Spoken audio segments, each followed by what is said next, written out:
moving on to the Q&A section. What do you believe to be the most important duty that a president should fulfill? In addition to this duty, the president must also strive to fulfill APSA's mission statement. How would you envision APSA carry out its mission statement in the following year? Can you repeat the first part of the question? Yes. What do you believe to be the most important duty that a president should fulfill? I believe the president should serve as a motivator. A leader should be like a healthy mix of a motivator and someone who's willing to take control, to ask questions, to learn alongside their board members. And because of that, I believe the mission statement also ties in with this. We're always growing, we're always learning, and every member of the 18 board member crew can learn and they can develop. And I believe me as a president should be able to motivate every single board member to learn, to grow, to be able to call for help, to be able to lean on everyone for support, and create a healthy environment where they're comfortable in doing so. The second question is, as president, you do not have any authority above you to assist in you or your duties. In addition, you have 17 other board members relying on you to take the initiative in all matters. How do you plan on maintaining a productive attitude and handling your own life while also handling the problems and duties of 17 other people? Can you repeat the question, please? How do you plan on maintaining a productive attitude and handling your own life while also handling the problems and duties of 17 other people? One of the big roles as a president is you are the person people go to when they need help most, whether it's emotional support, physical support.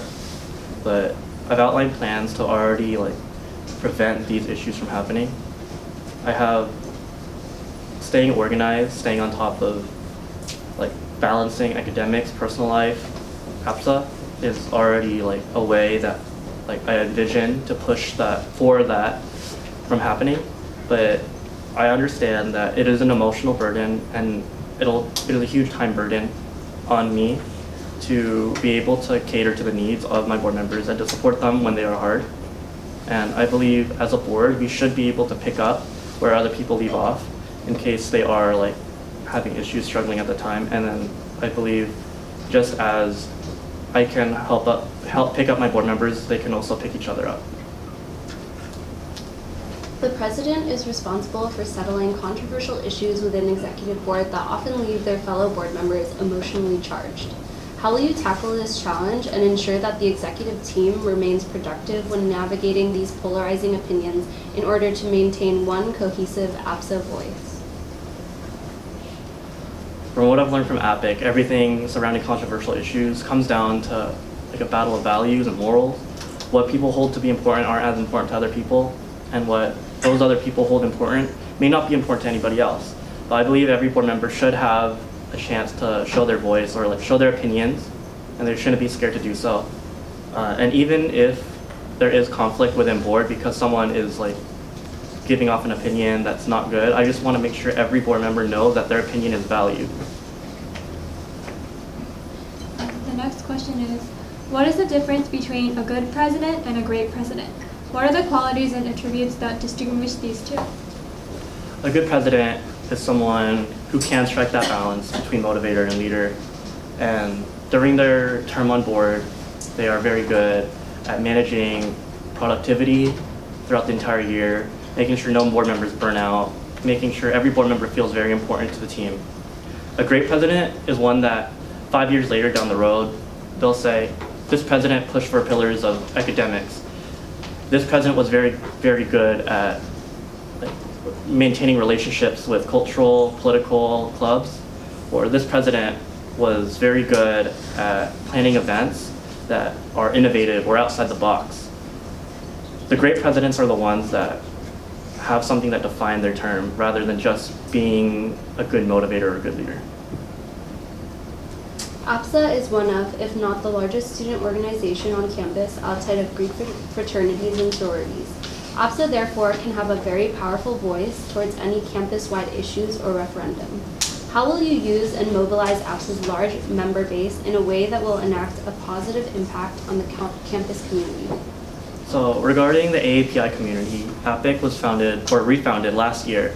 And because of this, I believe that the political coordinator who handles the affairs of various political issues should be sent to APIC to make sure that we have a voice within the AAPI community and we can lead them as one.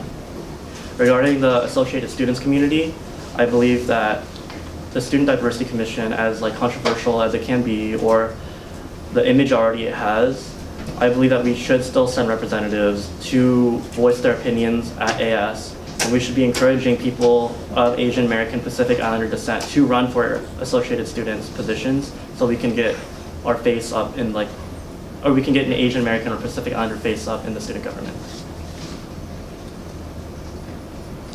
One of the president's main roles is maintaining healthy relations with AS. How do you plan on putting your emotions aside and being a professional diplomat? Being an inherently like very emotional person, it is like very, very difficult to recognize that when I am president, I have to be different.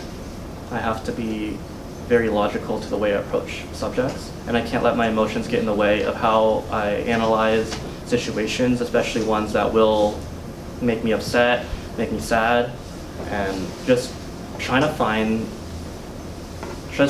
the time and effort to like separate those two like situations is what's like the goal to this question. Last question. It's easy to share your goals and visions, but what is your plan to achieve them? How will you hold yourself accountable as president?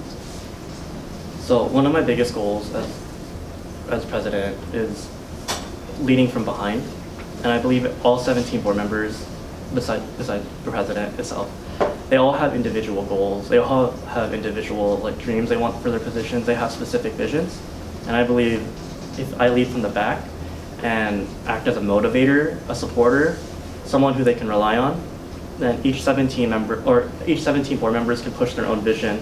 And being the president, your job is to unify and make sure that these dreams and visions that they have do fall under the mission statement. Thank you.